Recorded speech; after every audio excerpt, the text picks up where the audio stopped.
ಅಯ್ಯ, ನಿಮ್ಮ ದೇವರೆಂದು ನಂಬಿ ಪೂಜಿಸಲಾಗದಯ್ಯ. ಮೀನಜ ರೋಮಜ ಮಹಾಮುನಿಗಳ ಲಯವ ಮಾಡುವುದ ನಾ ಬಲ್ಲೆನಾಗಿ. ಅಯ್ಯ, ನಿಮ್ಮ ದೇವರೆಂದು ನಂಬಿ ಪೂಜಿಸಲಾಗದಯ್ಯ. ನವಕೋಟಿ ಬ್ರಹ್ಮರಿಗೆ ಪ್ರಳಯವ ಮಾಡುವುದ ನಾ ಬಲ್ಲೆನಾಗಿ. ಅಯ್ಯ, ನಿಮ್ಮ ದೇವರೆಂದು ನಂಬಿ ಪೂಜಿಸಲಾಗದಯ್ಯ.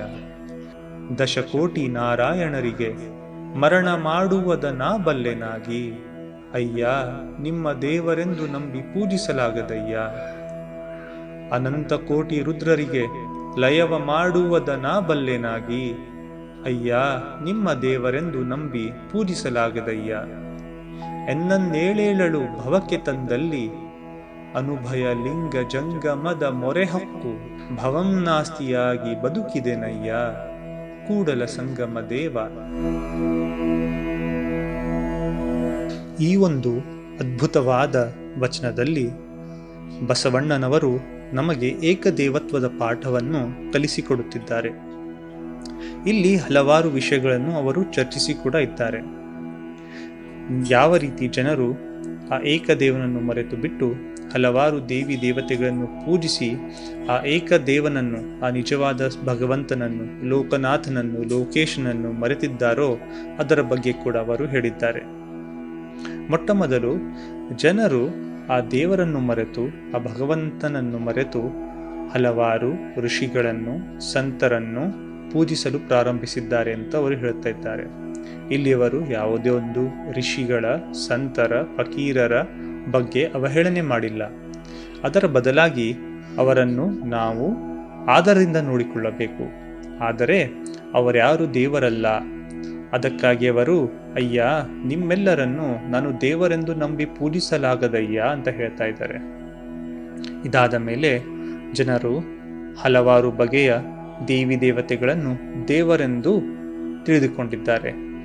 ಅದಕ್ಕಾಗಿ ಅವರು ಇವೆಲ್ಲವೂ ಆ ದೇವರು ಸೃಷ್ಟಿಸಿದ ಸೃಷ್ಟಿಗಳ ಒಂದು ಭಾಗ, ಇವೆಲ್ಲವೂ ಯಾವ ದೇವರು ಅಲ್ಲ ಅಂತ ಅವರು ಹೇಳುತ್ತಿದ್ದಾರೆ. ಉದಾಹರಣೆಗೆ ನವಗ್ರಹಗಳು, ವಾಯು, ಅಗ್ನಿ, ಜಲ, ಪೃಥ್ವಿ, ಆಕಾಶ, ಈ ಪಂಚಮಹಾಭೂತಗಳು ಹಾಗೂ ಈ ಸೃಷ್ಟಿಯಲ್ಲಿರುವ ಪ್ರತಿಯೊಂದು ವಸ್ತುವನ್ನು ಕೂಡ ಆ ಭಗವಂತನೇ ಸೃಷ್ಟಿಸಿದ್ದಾನೆ.